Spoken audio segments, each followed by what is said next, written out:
build your tribe, because they'll find you, and you've got to feed into them, give them the value, so they they want to sign into your newsletter, they want to sign into your email list, because you've built that reputation that you're giving the value. They may not be your customer now, but they will be at some point. If you're struggling to see the value in something, especially when you're self-employed, it's your business, is you switch it and treat it like a job. First of all, you as the audience, the person, the prospective client, you need to take a lot more accountability and ask much better questions. People don't ask the right questions. They think they're doing due diligence, but they're not. They're just asking questions that are essentially funneling them into the sales system anyway. Goodwill doesn't pay the bills, but over the long term, it will pay dividends. Hey guys, welcome back to the show. Just a quick note from me to say thank you so much for choosing to tune in to watch today's episode. I've checked the stats recently and I was blown away to see that 93.6% of you who choose to tune in and watch these videos aren't already subscribed to the channel. Now, if you're watching these videos because you're looking to level up in your life and make positive changes, it starts by changing your environment and what you consume. So make sure that you're subscribed to this channel so that you're consuming some incredible, inspirational, and empowering content and stories that will help you make positive changes in your life. Enjoy today's episode and stay visionary. My guest today is a multiple six-figure business owner in the property industry. He's been featured on the BBC, on Your Property Network, and also has his own podcast where he talks about all things property, money, and business. Shaz Ahmed, thank you so much for joining me on the show. Dipesh, thanks for having me. It was an honor when you messaged me, actually, so thanks for having me. Oh, no, honestly, I've seen you on socials. We've obviously met in person briefly. And what was I doing when you met me? You were eating a burger. Very on brand, right? Which we were just talking about before we started. So Yeah. I'm looking forward to getting into so many things today. But the first thing I want to do, look, you're an entrepreneur, you've created success, and I love your approach to business and just being real on socials and just sharing real elements of your journey. Mm-hmm. What I want to start with is, who was Shaz before the entrepreneurial journey started? And what made you even choose a career in finance? That's a great question, Dipesh. So who was Shaz? And to be fair, who is Shaz as well? Because it's still me. You just develop and add layers and add like a shield and a barrier. Just mutating every 6 months. Exactly that. So I was this awkward, shy, super friendly, mummy's boy, goody two shoes, do nothing wrong, wouldn't really bend the rules for anyone. What's the word? My brother-in-law says, it's in Punjabi, lakir da fakir, so wouldn't bend the words, just be straightforward. And that was me, and I still am that. But I think as I've grown and I've developed, I understand that that's not always the best approach. And in terms of why business and why finance, it's an interesting one. Like people say, are you passionate about finance and mortgages? And the answer really is no. So that's super interesting, and I'm glad you started. I like helping people. So I think, when people say find your purpose or your why or your reason, I like helping people. I believe I'm here to help people. So if I can help people by sorting out their finances, especially when it's property investors, they want to run their business like a business, right? Mm-hmm. So they need help from someone who can sort out the finances creatively and not just take instructions and orders. And that's what I do. And nothing kind of makes me feel better than when I do that for people. They refer people onto me, or they're on social media saying Shaz is amazing. So it's not selfless, it's selfish, right? But that's what I do. So you love helping people. Yeah. There are so many different ways to help people. Mm-hmm. What made you choose finance as a career right from the start? I think if we cycle back then. So my very first job, apart from working family business, was selling windows on the phone. So it was hardcore sales, cold calling. Mate, we've done the same thing. Yeah. I was doing door-to-door for windows, doors, Which company driveways. It was Anglian Windows. Oh my God, the same. No ways. We used to hear horror stories about you guys. Yeah. You wouldn't leave until the old granny had... Yeah, let's not talk about that part. Yeah, cease and desist. But yes, that was my first job, and that was just whilst I was in high school, sixth form. But I learned a lot about sales and hardcore boiler room style sales tactics. You'd be golden boy one day, next week, I had a bad week, you're out. So yeah, it was what it was. Didn't last that too long. It's cutthroat. Yeah. Then, whilst I was in university, worked with Virgin Media. And not a lot of people know this. This probably is an exclusive. So, whilst I was at Virgin, I got moved to the correspondence team, so email inquiries. And I think for about 6 months, we had to rewrite the Virgin dictionary, because Virgin have a very strong brand about how they speak to clients and customers. So I would say, for the best part of a year, if you emailed Virgin and got a response, that was probably me with a automatic response, and the wording was mine. I didn't realize I was thinking about this, Oh, wow. about my journey. So yeah, I was the voice of Virgin for a little bit. Wow. How the hell did you get into that position? Just again, you know what it is? Look, as brown people, we do work extra hard just by default. So you show up, you do well. They'll give you some side quests and side opportunities, and rather than going upwards, and that's what it was. Someone else posted about this recently. I think it was Raj Kotecha posted about this, and Okay. he's going to be on the podcast in a few weeks as Yeah. well. And he was talking about like just immigrant mentality and how brown, Asian doesn't matter. If you're an immigrant in some way, you're going to work harder. Got that work ethic, extra work ethic. Yeah. 100%. Because you were always kind of told that you had to work that much harder just to match what everyone else was Absolutely. given naturally. Absolutely, it's a default position. But I've learned that in corporate jobs and call centers, things like that, unless someone dies, you ain't getting promoted, right? Yeah. But they'll give you these secondments and 6 months do this without any extra pay. Obviously, looking back, that's not a great way to treat people, but it's fine. I think working in call centers helps you network, because the barrier to entry to work in a call center is quite low. So you meet all sorts of different people, and some of the best people and long friendships have been from there. So I worked at Lloyd's, and this is it. So 2 of my friends left, and they joined Barclays to become mortgage brokers. I was having an easy life. I was like, guys, I'm happy. This is just, a good job, decent salary, I thought, and I'm chill. I'm lazy. I'm getting comfortable, mundane. It's fine. And they're like, Shaz, no, join us. These are my like OG friends. They're like, join us. And after much nagging, I decided to join them at Barclays. And then Barclays were the ones who actually paid for your CMAP qualification. So you need that to be a broker. Yep. They paid for that. And I was there for about 4 or 5 years. And then they made us redundant.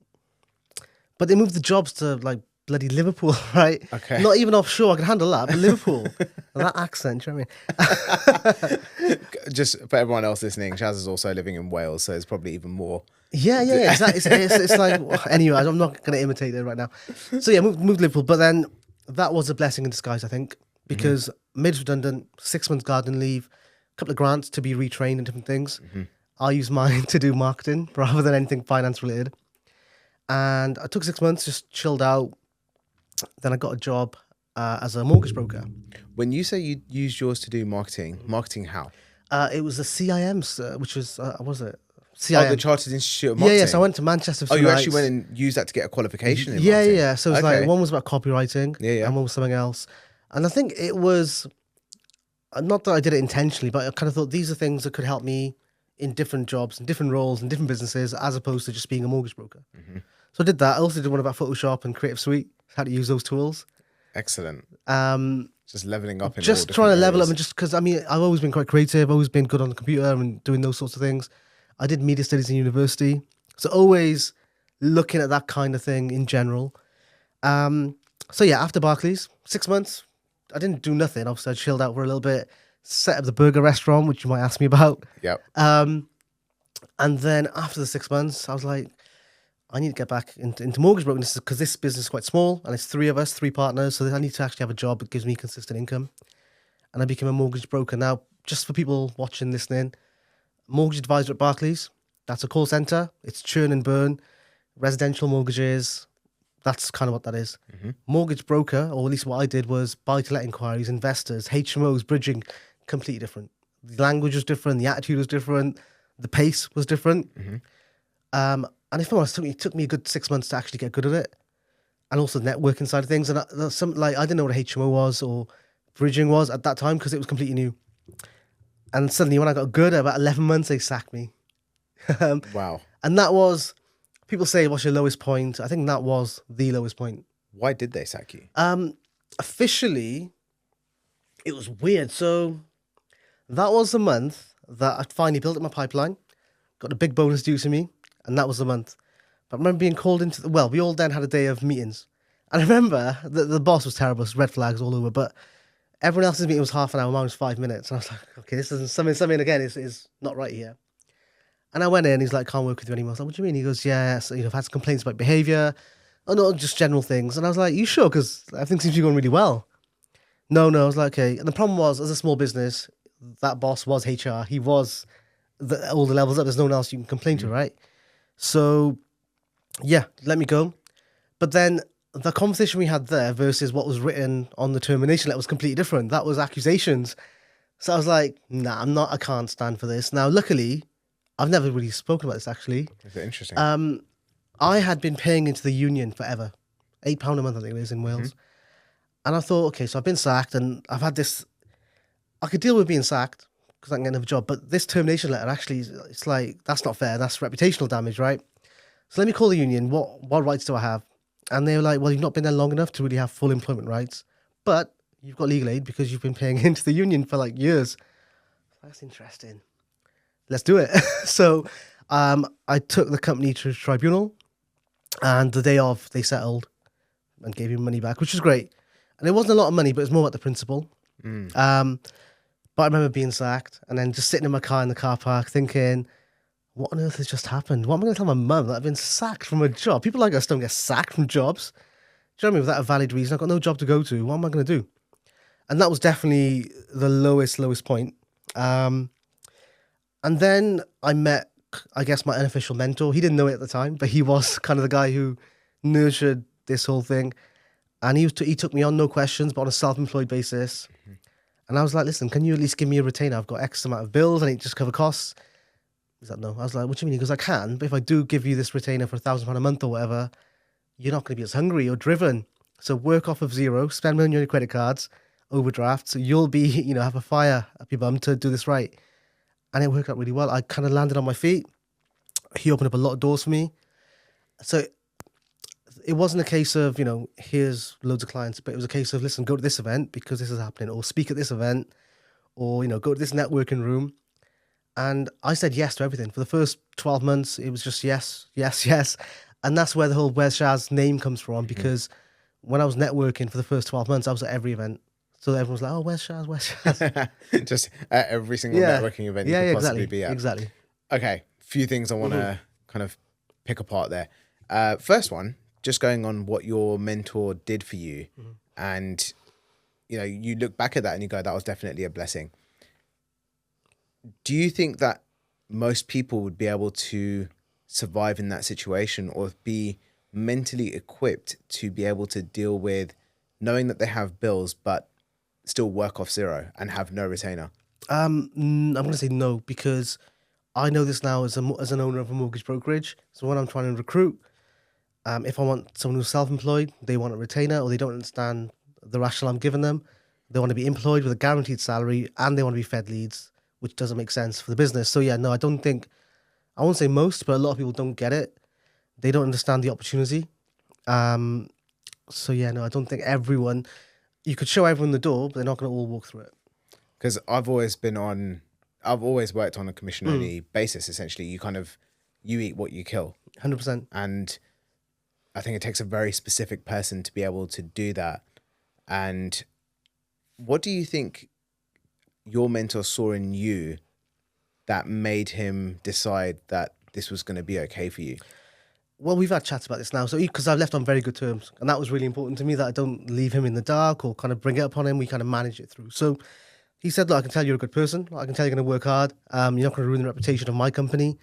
And I can see you're going to do it because you seem very, very hungry and very driven. You've got this kind of chip on your shoulder about what's happened to you previously. As long as you use that as good fuel, you'll go far. Cool. So how do you get from lazy Shaz, who was happy in his job, comfortable, didn't really sound like the person who had the drive to go and do everything you just described? Yeah. How do you go from that to the Shaz you just described as someone who's willing to work off of zero? I think a lot of it comes down to like proof of concept is what I call it. So if you do something or try something and it works, you get the results, not necessarily financial, just any kind of result, and it works for you, you'd be silly not to do it again because it works. You've got a proof of concept. And if you scale that a lot, so you go to one event and you've generated 4 new clients, for example, while if you go to 2 events, you're going to double that or at least get more. So that was what it for me, just seeing the proof, just seeing that it works. And I was like, okay, hang on, let's do it. Like, let's just say yes to everything because this is clearly working. That's very Alex Hormozi style way of thinking, even before I even knew about it, which is it's not so much your belief that matters, it's more the evidence that you can do it, right? So talk to me about your burger restaurant. Okay. Where did this, because that seems so left field to everything that we've just spoken about. It was. It wasn't, again, luck by chance and circumstance. So again, I had some money from the redundancy. I had time because I was doing nothing on garden leave. My brother-in-law, his businesses or his trade is restaurants and takeaways. He's got loads.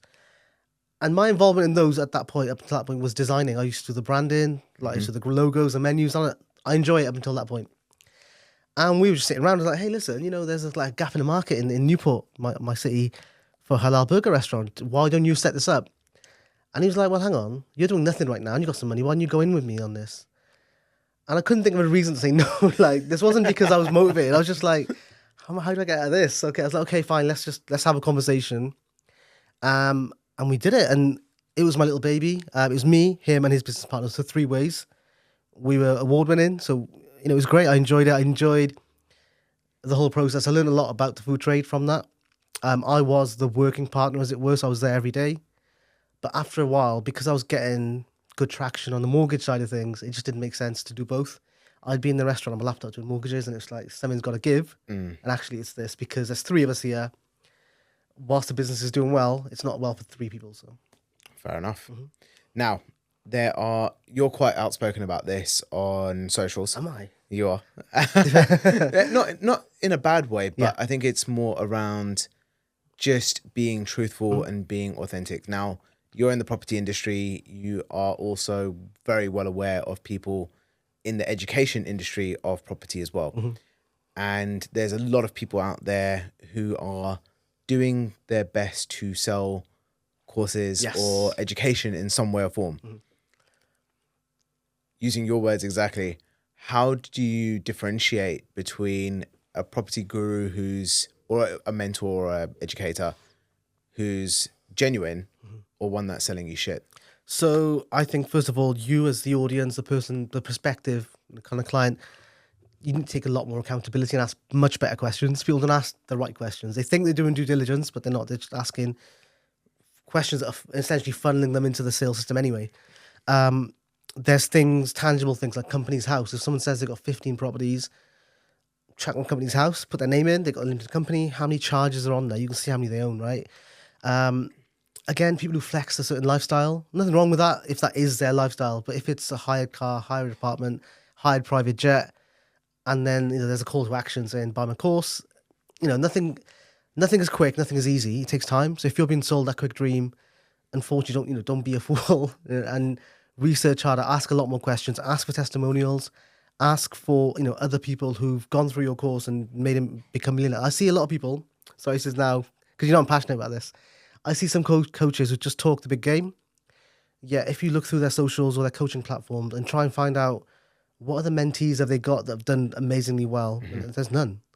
So the sign of a good coach, and again, this is a Hormozy thing, is someone who, if your coach is at stage 10, they should be happy to reach stage 15 before then, because they've put the framework in, right? You need someone who does the doing. So if someone's making more money from coaching than actually the actual business, that's a red flag. And I'm learning now as I'm getting older, don't ignore red flags. Don't ignore red flags. That is some sound advice. So this was actually one of the things I was going to pick out from your social media, but you've touched on it already, which is ask better questions. So definitely you can take more accountability. You can go and do your due diligence, essentially go and check Company's House, go and ask for referrals, etc. But one of the things that you say is ask better questions.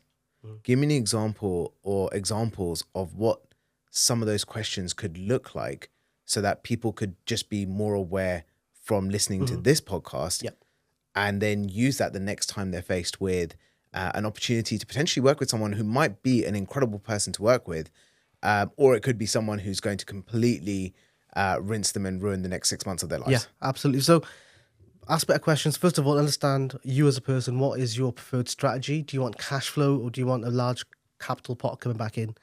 Because that'll depend then on the kind of coach you choose. So if you speak to a coach and say to them, look, I'm really interested in social housing because that's really popular right now. Is that a strategy that you can teach me on? Yes, I can. Okay. Is that something you actively invest in yourself? Is that something you actively teach? Have you got other people I can speak to just to understand a bit more about how you go about it?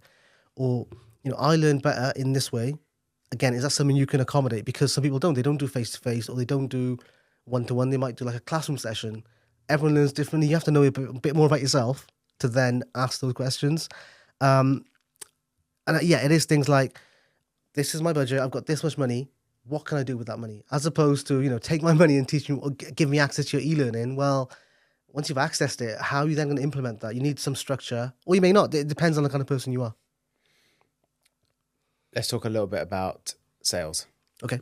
Because you've come from the exact same sales background Selling as windows, me. yeah. Right? Yeah, which is crazy. Which is all hard sales. Yes. It's, you want someone to say, yes, you're essentially not going to leave. Well, in my case, you weren't leaving We were the told, doorstep, we were told right? this, yes. Yeah, and our pitch was at Beep Windows that, hey, Mrs. Jones, we're literally in neighbour's house right now. Can we come over yours? And that was it. We would have, was it lying? I guess it was, because we were really not in the neighbourhood. But Yeah. it was things like that, very unethical. But then when I was at Lloyd's, that was also sales. But that was more along the lines of, hey, Mr. Jones, I can see you've become overdrawn on your bank account. Would you be interested in a credit card? That was softer. That is was still exactly sales. what I had to do at RBS, by the way. There you go. So I feel like we've been living the same life, just Yes. separately. So that's the sales style you learned. Mm-hmm. What's the sales style that's helped you grow your business? And if you could break that down into a few steps that someone else could take away and go, okay, I'm going to approach sales this way to help grow my business and my clientele, what would you nail it down to? Good question. I'm doing this right now I've got a new broker starting, so I'm trying to teach him the ways as well. I think one is essentially give it all away, because you need to understand there is no secret sauce. There is no magic that anyone has got. So I could deliver the same promo message, and so could you, but our delivery, our tone of voice, our body language is completely different. So people will attract to different people. So just give it all away. There's no secret sauce. That's one thing. Second thing is, and I used to do this on Facebook a lot. So Facebook groups for mortgage brokers and different industries, great, right, for generating business. But you'd get people in the group. So Depeche would post, hey guys, I've got a 5-bed HMO, and I've got no landlord experience. I need a mortgage. Can someone help? So a bit of information, and you want some help. What would happen then? And I used to observe, and I'd be like, why are people so dumb? I'd observe, you get 5 mortgage brokers. Hi, I can help. DM me. That's not helpful, is it?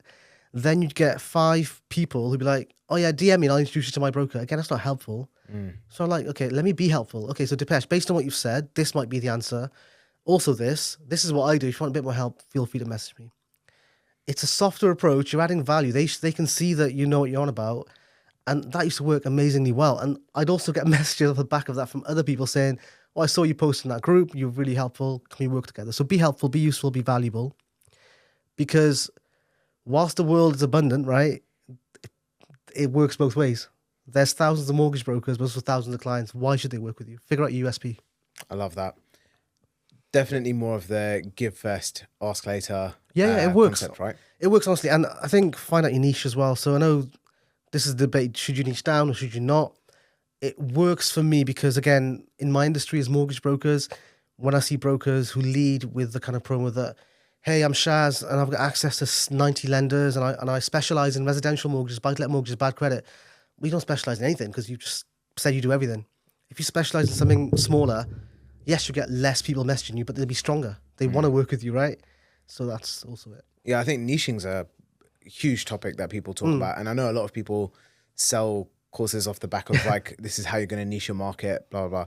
But I feel like niching is just like everything else in life. You kind of have to find your balance of niching because you don't want to niche down too much where you're only ever speaking to one human being and there's 8+ billion people in the world. Unless they're high net worth, of course, because they pay better. Yeah. You just want that one billionaire to be your client, basically. Yeah. And also, you don't want to be so broad that you're essentially speaking to no one. So you've got to find that balance in between where you're speaking to essentially a group of people who could end up becoming your community. Yeah, and that's it. Build your tribe because they'll find you. You've got to feed into them, give them the value so they want to sign up to your newsletter. They want to sign up to your email list because you've built that reputation that you're giving the value.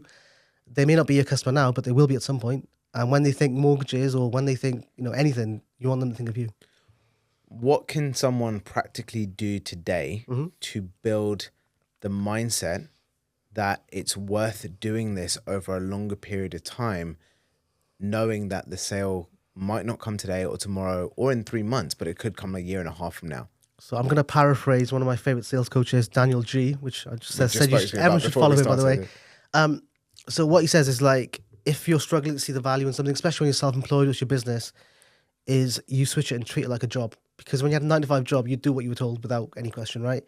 So if you're in a job, let's say you're working at Starbucks, right?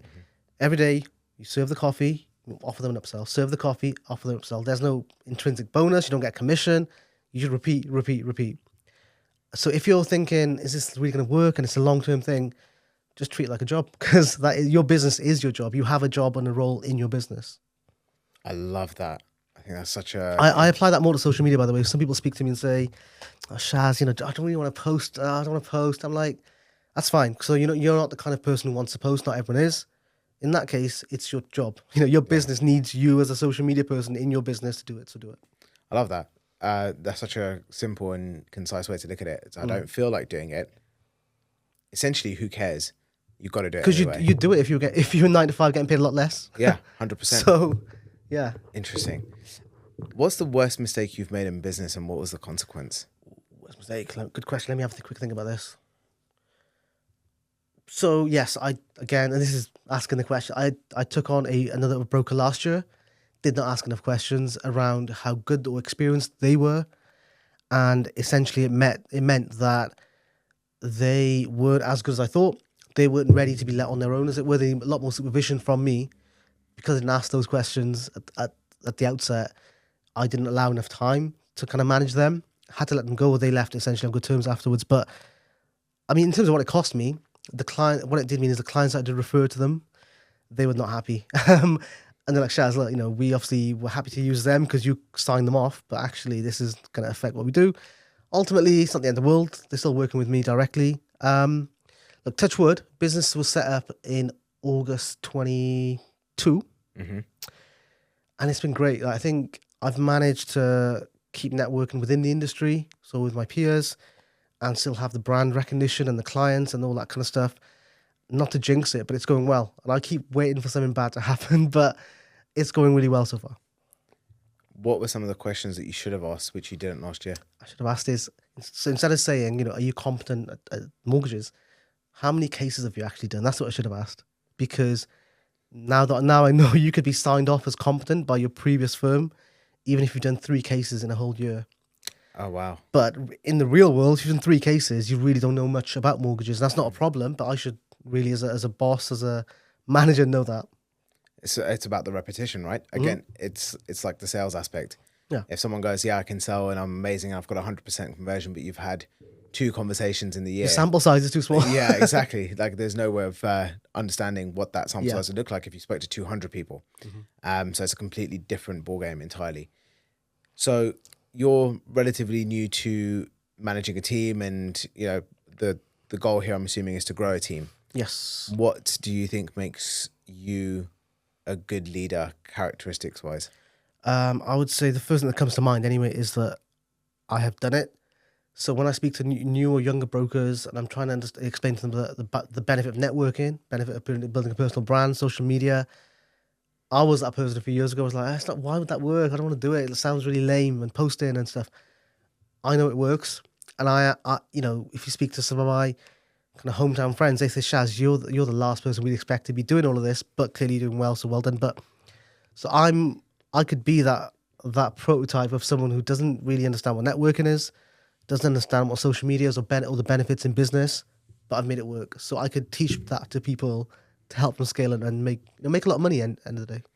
Did you have any mentoring or guidance to help you understand what you've done from the social aspect and the networking aspect, or was this really just trial and error for you? It was trial and error. Look, I think I always say my superpower is I've got a really good memory. So for networking, that helps a lot. I'll meet someone today, we'll meet again in 6 months, I'll bring up a conversation, and they love it because like, oh wow, you remembered, thank you. So I was like, yeah, of course. I've got a good memory for that, so that really helps. And in terms of like social media, it is strange because I'm not that person. I'm not the one who wants to post everything, but I understand why. I understand why it works and why you should do it. And ultimately, you post what you want to post. You still control what the output is, but it doesn't come natural to me. How do you make it natural to you, or is it just going back You to treat that? it like a job. You treat it like a job. I knew you were going to say it. Let's talk a little bit about your podcast. Mm-hmm. So talk to me about why you even started it. Okay, so pre-COVID, for that year when I was saying yes to everything, I had a period where I was on every single industry podcast, I right? remember when we spoke about you coming on this one. Yes, so that happened. The same thing happened last year. So Yeah. exactly, the cycle's repeated except 10x. Like, Yeah. so yeah, that first year, I think it was like 10 or 15 podcasts, which is great, and growing my personal brand, and I was a few pounds lighter as well. But then I'd kind of done all the podcasts. I'd done everyone else's content. What do I do now? Plus also COVID happened. So what was it? Clubhouse. Mm-hmm. That was the thing. Yep. Um, God, I remember Clubhouse. yeah, I never used it. I was stuck in Pakistan during lockdown, the first one. Oh, wow. So internet signals a bit spotty. But yeah, so I thought, look, how else? I'm enjoying these conversations, and it's getting traction. I'm getting loads of people coming to me. Maybe I should start one. Maybe I should start one and have conversations. What I quickly learned, the first maybe 10 guests, or at least first season, was mainly property investors. Mm-hmm. And I just learned that everyone says the same thing, unfortunately.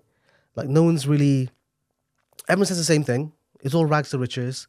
No one really says anything different or anything tangible, or also they all speak after having made it and talk from that perspective rather than from square one and day one. Obviously, one of your previous guests, Tej, he's great. Like, Yeah. he helped me a lot. So, because he is Mr. Social Media, right? Yeah. And we work together and we're good friends. So, he was always pushing me and saying, "Do this, do it, do it." Yeah. So the aim was to have better conversations, more conversations. It wasn't to be promoting the mortgage brand. I barely talk about mortgages now on the podcast. It was just to kind of get into different conversations. I use it like networking. So, like, I've had people, again, one of your previous guests, Shivani Pow, on there. Yep. If it was a purely mortgage podcast, there'd be no reason to have her on. But we've had her on to talk about social media. So would I ever have had a chance to have that conversation otherwise? Probably not. What made you feel confident enough to reach out to all these guests, especially the people you didn't know? I'm very good at DMing people. This is, again, this is a skill. It's part of sales. You need to know how to DM people. Go on, let's spill the do it. secrets right now. So Like- I'm someone who's got 250,000 followers. We don't know each other at all. What would you do? I would look through your last week or two's worth of posts and your stories, and I would find something that I can actually mention. I would also find why I want to speak to you. So, and it's just, look, most DMs are, "Hi Depesh, how you doing?" Or "Hi Depesh," and it's a 2-hand emojis, yeah. But it's like, well, why would you? What would you really want to reply to that? You might say hi or "How can I help?" or something. But on the other hand, if it's something like, "Hi Depesh, I see you went to Dubai recently. How was that? I went last week and I did this. Did you go to this area? By the way, is it okay to have a quick chat about this? I think we could have a good conversation." Just that little bit of Personalization, and also, why are you approaching them? So okay, let's actually practically break that down. So, for example, let's just say I am that person I was in Dubai, which you already know anyway. Because I did the research. Yeah, exactly. So you've seen that I was in Dubai. You messaged me about Dubai and you asked me about something to do with Dubai, like a location I went to or whatever. What do you then, how do you break the ice into, can we talk about this? I always think back, how would I want someone to speak to me or message me? So there's a thin line between the small talk and genuine small talk, which is valuable, but also getting to the point.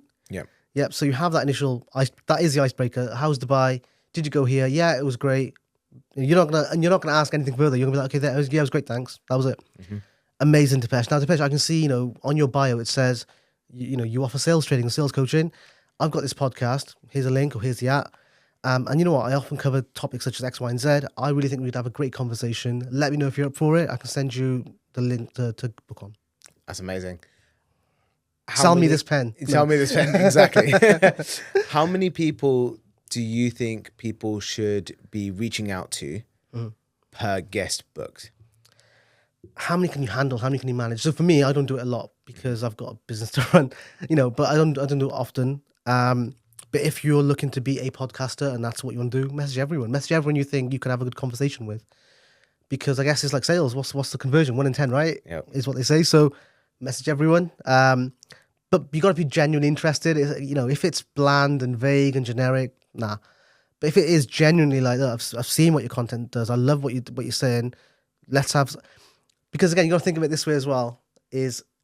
So when someone messages me, Shaz, love you, mortgage content, and I've seen this podcast, can we get on you on? Sometimes I think, well, you've seen one mortgage podcast. What different are we going to talk about? Yeah. Remember I asked you, I said, what are we going to talk about? Because Yeah. if it was to be mortgages again, You've I wouldn't say already no, done it. don't get me wrong, but it'd be like, okay, what's the different angle? What's the 100%. right? So you gotta do it. There is an art to it, and I'm really good at DMing. So So if anyone wants DM coaching, message Shaz. 100%. Yeah, I've got 5 steps to DM success. It's $10.99. Yeah, a month. We should launch that product today. We should. No, we're not going to do that really. What would you say is the biggest lesson you've learned from, and it doesn't just have to be one, it could be a couple, from your podcast guests? So in terms of common themes and lessons, I think most of them, it's they design the life they want, and then they fit their business or their routine, retrofit that in. So I had a couple on, and their kind of ultimate aim was to travel the UK in their camper van. So they designed their business and their property kind of portfolio in a way that allows that to happen. So they didn't let their job or their business or their profession own them. They owned that and designed it backwards. I think that's it. A lot of the guests will very clear and very self-aware of what I want to do eventually, and then work backwards on that. Do you think it's possible for someone to design their life and then design their business to fit their life, especially at the early stages of a business where the business requires, generally most businesses will require so much time, effort, energy, input? No, that's straightforward. No, I think it's seasons, isn't it? So you'll have that initial season where, like I said, you'll say yes to everything. You'll grab all the opportunities. But if you're doing it with the intention, it's the intent that this is the season saying yes. Next season, whenever that is, I'll be slower because now I've got the foundations. Instead of kind of actively trying to get new deals or whatever, they're coming to me because I've done the yes bit, and you can do it then. Yeah, I don't think initially it's possible. I love that. What's the intention for your business moving forward? I want a lot more time freedom, but it sounds really silly. People say, are you busy? I'm as busy as I want to be in the sense of my office is like 10 minutes from my house. So I get there normally 7:30, 8 o'clock. Because I get there really early, the first hour, no one calls in. I get a lot more work done. And then I'm done by 2:30.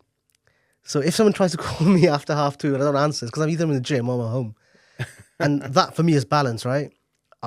Yes, I have capacity to take on a lot more business, but do I really want to? Probably not. And now I can be more selective. And I think it's a funny kind of cycle. Because I'm at that stage, touch wood, and it's very grateful for that. Then because I'm a networking event, I'm not trying to, lead gen or get business. I'm just trying to make friends and connect with people. The energy is better. Whereas if you were someone who knew you had a sales target and you had to hit that, subconsciously your energy would be completely different. You'd be trying to get that sale and it would turn people off. What do you do to shift that energy if you are in that position where you need the sale, but you don't want to give off the energy of desperation? Practical tips. Okay, so take your business cards, keep them at home or in the car. Don't take them with you, because if you're desperate, the first thing you do is grab your card and just try and give it to people. So put that in there. Solve problems. It's as simple, right? Solve problems. What problems has person X got? How can you solve it? Tell them the answer. And actually, something I do is like anti-sales or anti-lead gen is I assume everyone I speak to doesn't want to work with me because they've already got a broker or they've already got someone they deal with. I can still help them. I'll still give them the answer. And I'll say, look, by the way, just ask your broker if they've tried this. And it's crazy. People are like, oh, hang on, this guy doesn't want to work with me, but he's giving me the answer to my question. And then they'll be like, oh, let me just grab your deals for future reference, stuff like that. I think that is such a golden nugget, because I've had people who I do sales for people, right? So like a done for you sales service. And when they ask me, how would you sell this? I don't go, let me show you. I don't go, let me go and do it for you, and this is what you need to pay me. I just go, this is what you need to do. Tell your team. Yeah. And that's it. And it ends up coming back as, can you do it? Yeah. And it's amazing how that works. It's crazy. And goodwill doesn't pay the bills. I made that up the other day, right? Goodwill doesn't pay the bills, but over the long term, it will pay dividends. So yeah, and you've got to balance it, isn't it? It's, again, seasons. Yeah. There's seasons of doing stuff for free, but then you get heavily paid afterwards because you've built those foundations. Absolutely. Someone listening to this today who's interested in property and finance, thinking about becoming a broker but hasn't got the qualifications yet and wants to potentially get into this world, what is your advice to them listening now? How should they get started? What should they do? And where should they get their experience? Should they start off by themselves? Go for it. I would say, especially in this industry, it's all about knowledge, especially in specialist finance when you're working with investors and developers and landlords. It is because it's their business. They don't want anyone new or green to be touching their deals, because one deal could be the difference between a 6-figure income for them, right?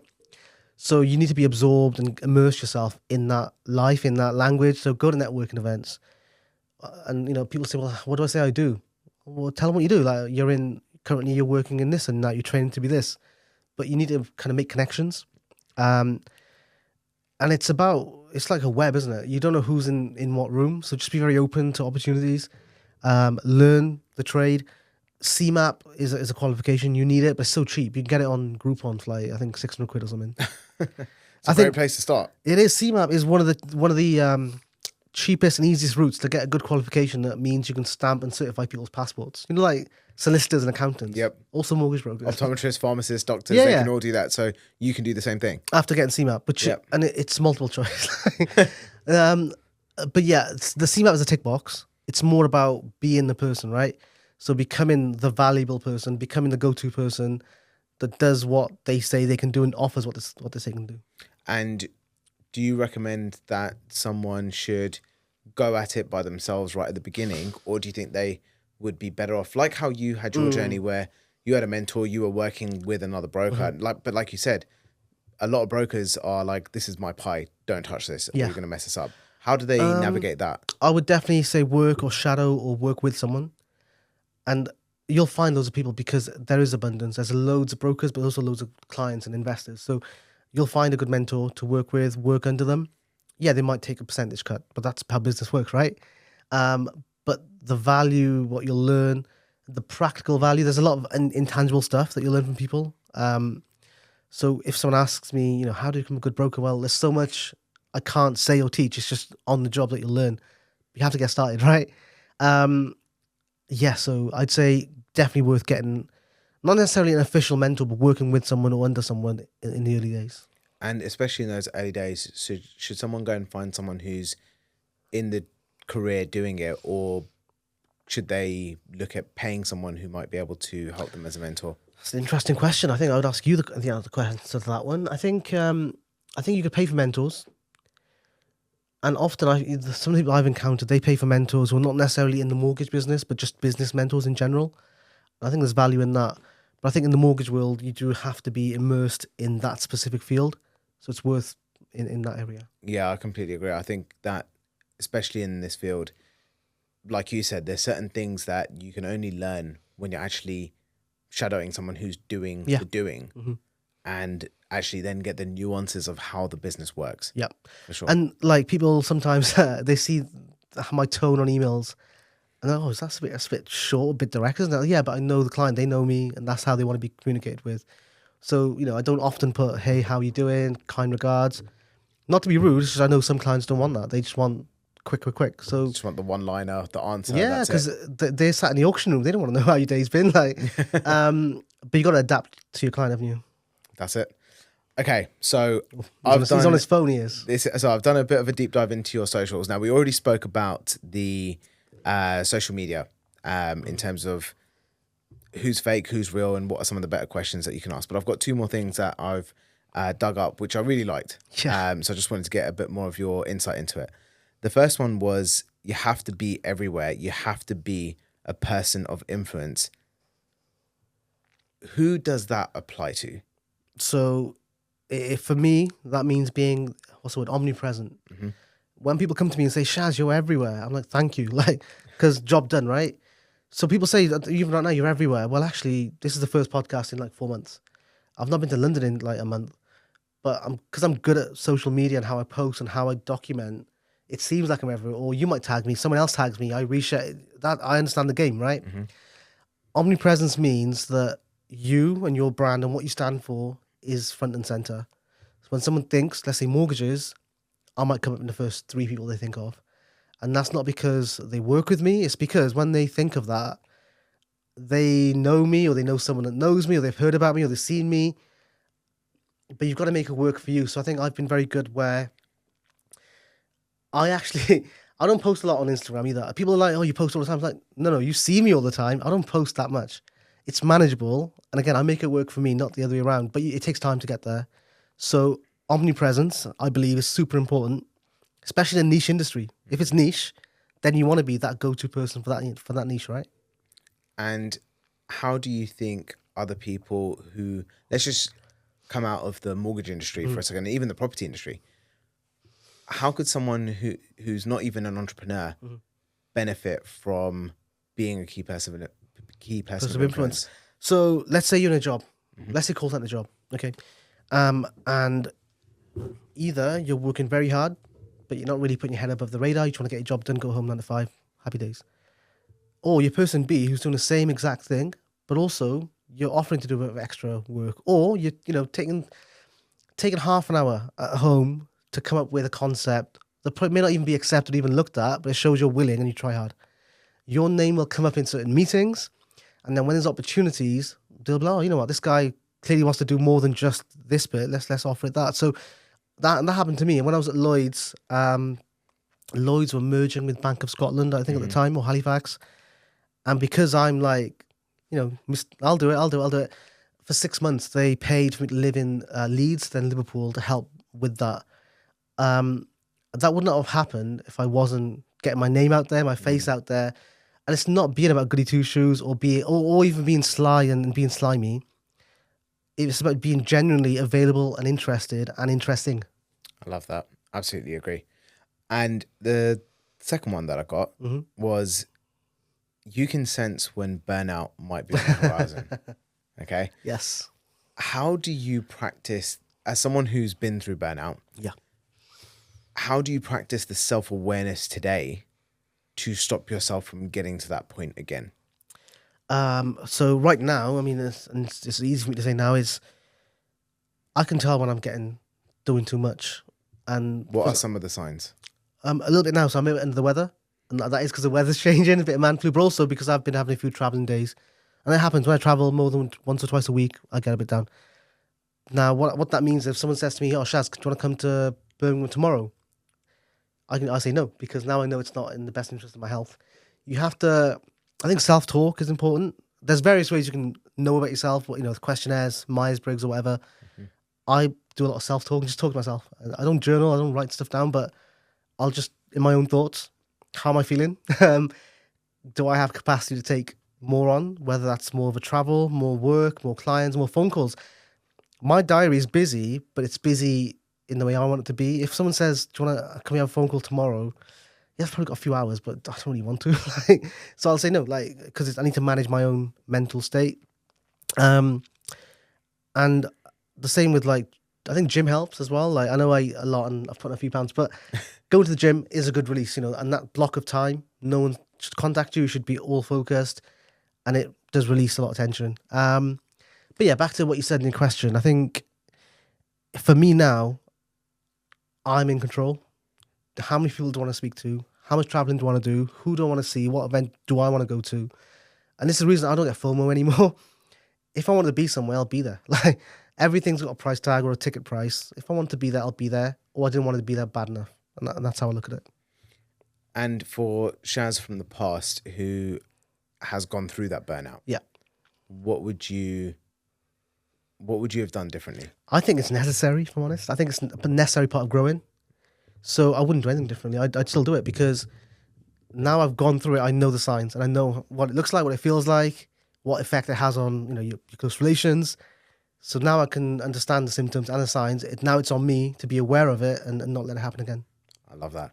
Shaz, this conversation has been amazing, and I have my final 4 questions that I share with every guest. So I'm curious about your insights for this. The first one is, what do you think, from your perspective, is the most essential skill for someone to succeed in today's world? I think it all starts with being super, super self-aware. Not to be too Gary Vaynerchuk about it, but I think you have to know about your skills, what you're good at, what you like doing, what you're passionate about, what you don't like doing, what your motivational triggers are. you have to know all of that, all your pieces of a puzzle, because then you can kind of allow yourself to do certain things and know I'm doing this because this, or I'm doing this because I like doing this. You just need to know about yourself. That's the very first foundation, I think. I love that. I completely agree. I'm a big advocate of self-awareness. What has been a impactful, and you can pick both, book and or movie that's had a significant impact in your life? Not that I ever thought about doing drugs, but there's a film called Requiem for a Dream. Have you seen it with Jared Leto? I've not seen the movie, but I know the soundtrack. Yeah, exactly. Everyone's using Champions League, isn't it? Yeah. So it's a film about not drug addicts, addicts in general. Okay. And it's like a proper tragic film, so it put me off. Not that I would never. I'm a good boy, but put me off doing drugs forever. Just to make sure it's on the record. Yeah. My mum might listen to this. That was a good film, and I think the impact it had was drugs are bad, addiction's bad. I think it definitely was about addiction, not just drugs. And I still, that's one of my favorite films. Whenever someone says favorite film, that. I think a film or a book. I mean, look, Alex Hormozi's books are amazing, and they're super practical. Yep. And they just get to the point. There's so little fluff. It's like There's absolutely no fluff in there. Yeah. So I've got that, and I enjoyed it. Gary Vee's book was great, but did they have an impact? I think a lot of these. Hormozi's was amazing because that was stuff I didn't really think about before.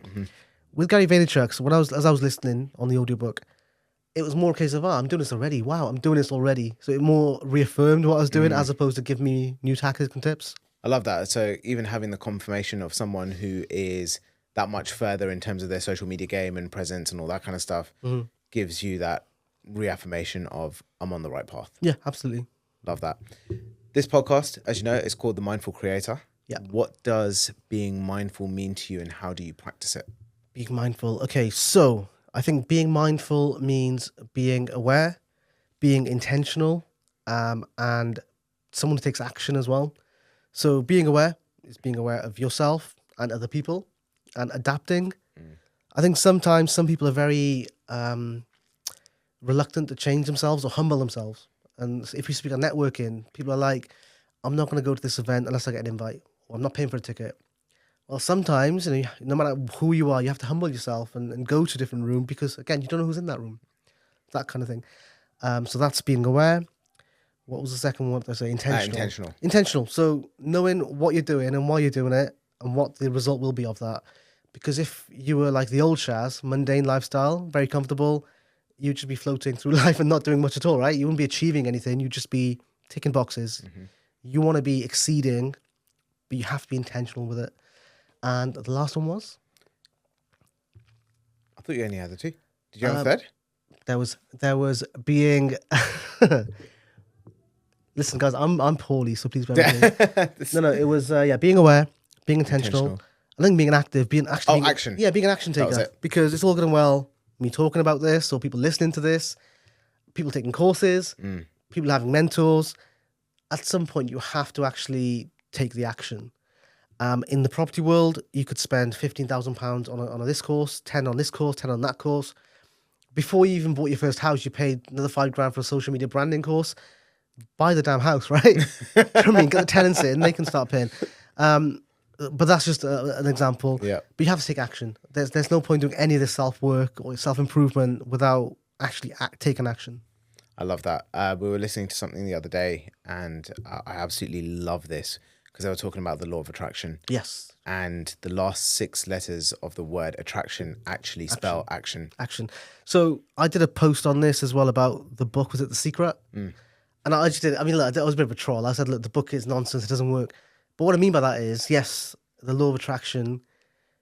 It's like when you want to buy a red car, you'll suddenly see red cars, right? Yep. It doesn't mean that's the universe. It's just you seeing it because you've thought about it. With the law of attraction, and you have to. It's also the law of reciprocity. I believe more in that. If I do something nice for you, doesn't mean you will do something nice for me, but you'll be very inclined because I've just been nice to you, right? And that's reciprocation. Things will not just fall in your lap, but you have to create the environment and the surroundings and do the work to make that happen. Absolutely. And my belief around this is actually slightly different to what you said, which is, but it goes along the lines of reciprocity. So if I do something nice for you, it doesn't mean that you might do something nice for me, but I have created the momentum for someone else to then do something nice for me Yes. and receive that. So I could do something nice for you. I think this is where people get bogged down because they go, oh my God, that person didn't do it for me, so now I'm never going to do it again. Yeah. And it's not about that. It's not about that. And if that's your intention going in, you're going in with the wrong intention. Exactly. Just the word you use, I just want to add to this, just for people. I also very, very strongly believe in momentum and compounding together when those things combine.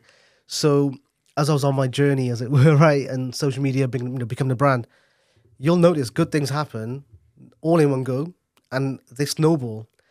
But then you have to be the one to take action in a way that either means you do something really quite big to draw more attention to yourself, or if you do nothing, you lose that momentum and compounding effect. So I think in business or when you're growing your brand or growing any kind of thing, you'll see it. You'll see you'll see the trends. So you'll see your momentum, and it'll snowball with compounding, and it's crazy. Absolutely. I'm surprised we actually got through this much of the podcast without you using the words momentum or compounding. Because as a guy in property, I feel like those are the first two words that you have to add to your vocabulary just to be able to qualify. Final question for you. Yes. If you could go back in time to your younger self and give your younger self just one piece of advice, what age would you go back to and what would you say? Good question. Oh my God, what age as well? So this would be, what age do kids at high school? What, 11, 12? 13 onwards, I think. Yeah, you know what? I was very awkward and unconfident.